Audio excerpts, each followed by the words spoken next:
You are working toward something. You have been working toward it for long enough that the direction feels like yours. The career, the position, the version of success that you have been building piece by piece. The work is real. The effort is genuine. The goal has been yours long enough that questioning it has never seriously occurred to you. And then, in the middle of the work, a thought arrives. Not a crisis, something quieter than that. A question that forms before you can stop it. Is this actually what I want? Or is this what I decided I wanted a long time ago because someone whose opinion mattered needed me to want it? You push the question away before it finishes forming. You have learned to do this efficiently. There is too much invested, too much already built, too many people expecting the direction to continue. The question disappears. The work continues, but the fact that you pushed it away is itself an answer. Franz Kafka spent his entire working life as an insurance lawyer in Prague. His father, Hermann Kafka, had built a successful business and expected his son to pursue something respectable and stable. Kafka did. He worked at the insurance office every day and wrote at night, in the hours his father considered wasted. He kept his manuscripts in a locked drawer in his desk at the office, written during lunch breaks in the same building where he spent his days doing work Hermann approved of. He published almost nothing during his lifetime. He instructed his friend Max Brod to burn everything after his death. Brod did not burn it. The Trial, the Castle, and the Metamorphosis are now considered among the most important works of the 20th century. Kafka did not spend his life doing nothing. He spent it doing two things: the work that was expected of him and the work that was actually his. He kept one in a locked drawer and one in plain sight. The question his life forces is not whether the real work was there. It always was. The question is which drawer yours is in. The borrowed dream does not feel borrowed. That is what makes it difficult to see. It feels like yours because you have wanted it for long enough. Because you have worked for it, sacrificed for it, organized your days around it. Because the people whose opinions matter to you recognize it and approve of it. Because when you describe it to someone else, the words come naturally. This is what I am building. This is where I am going. This is what success looks like for me. But wanting something for a long time is not the same as having chosen it.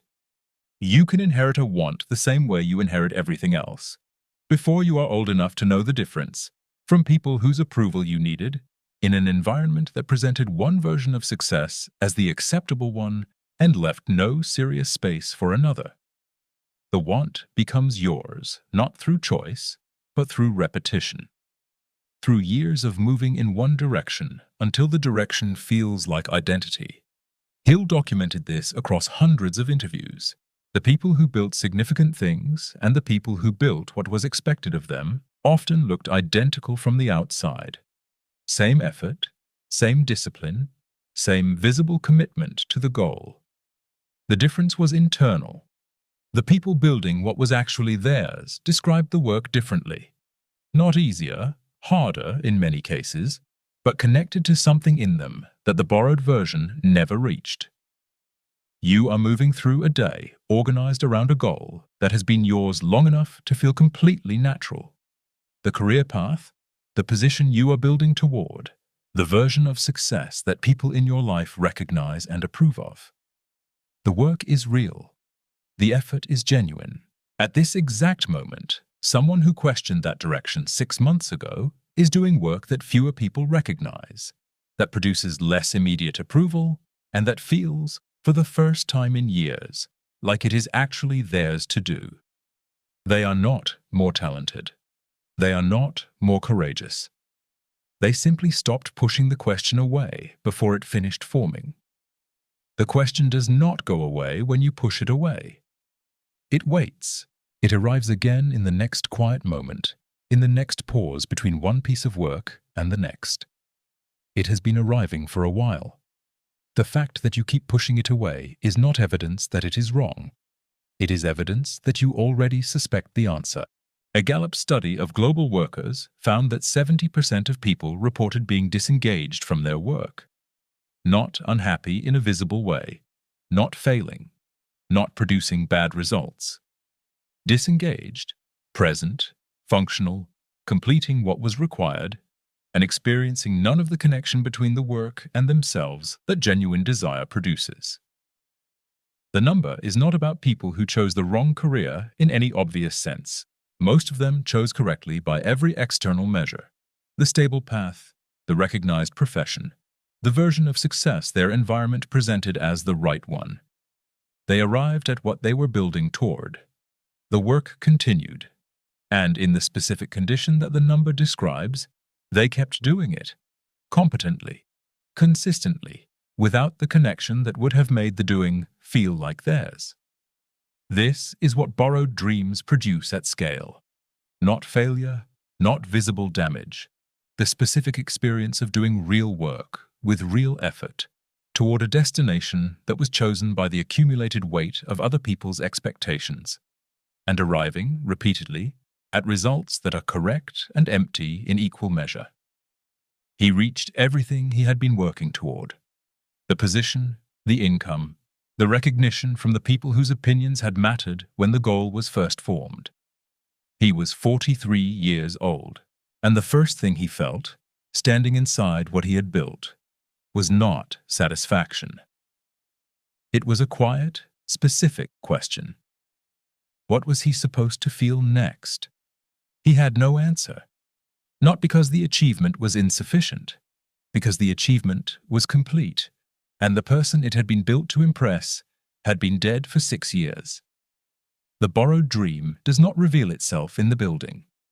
It reveals itself in the arriving, when the work is done and the goal is reached, and the approval that the goal was built to produce either arrives or doesn't, and neither outcome produces what the effort promised. That is the moment the drawer opens. That is when the question that was pushed away for years finally has enough space to finish forming. You have not arrived yet. The drawer is still closed. The question is whether you are going to wait until you get there to open it. Here is what is difficult to look at directly. The borrowed dream does not feel borrowed because it was adopted early enough and completely enough to become indistinguishable from what you actually want. You did not choose it under pressure in a single moment you can point to. You absorbed it across years. From a parent who needed you to be something specific. From a culture that presented one version of success as the only acceptable one. From the accumulated approval of people whose opinions shaped what you learned to want before you were old enough to question the wanting. And now identifying it does not automatically produce a real one. That is the part most content about this subject avoids saying. Most people who recognize a borrowed dream have spent enough years building toward it that the connection to what they would have wanted, if the expectation had never been there, has grown faint, not gone. Faint, covered by years of movement in a direction that was never questioned, by work that was real even if the destination was borrowed, by an identity built around a version of success that other people could see and name and approve of. The work of finding what is actually yours is harder than the work of continuing to build toward what was borrowed. The borrowed dream has infrastructure, years of effort behind it, people expecting it to continue, a clear path forward, external validation at every step. The real one has none of that. It is quieter, less certain, less approved of. It exists in the specific moments when the borrowed work stops and something in you registers, briefly and without drama, that the direction is slightly wrong. That registration is not a feeling to manage. It is information about where the real thing is. Kafka knew. He kept the real work in a locked drawer in the same building where he spent his days doing what his father approved of. He did not resolve the tension. He lived inside both versions until he died at 40, having published almost nothing, having spent his life doing the borrowed thing and the real thing simultaneously, never fully choosing between them. You are not yet at the end of the borrowed dream. The drawer is still locked. The question the implication forces is not whether you know the difference between what was borrowed and what is yours. It is whether you are willing to do anything with the difference before the borrowed one is finished, and the real one has been waiting so long it no longer feels available. Kafka's manuscripts were in a locked drawer in the insurance office the entire time. The work that would define his legacy was being produced in the same building where he spent his days doing work his father approved of. Written during lunch breaks, locked away at the end of the day, never shown to anyone who mattered to Hermann Kafka. He did not choose between the borrowed life and the real one. He ran both simultaneously, in the same building, in the same hours, until he died at 40. The borrowed work continued until the end. The real work continued until the end. And at the end, he asked Brod to burn it, not because it was bad, but because he had never fully claimed it as his.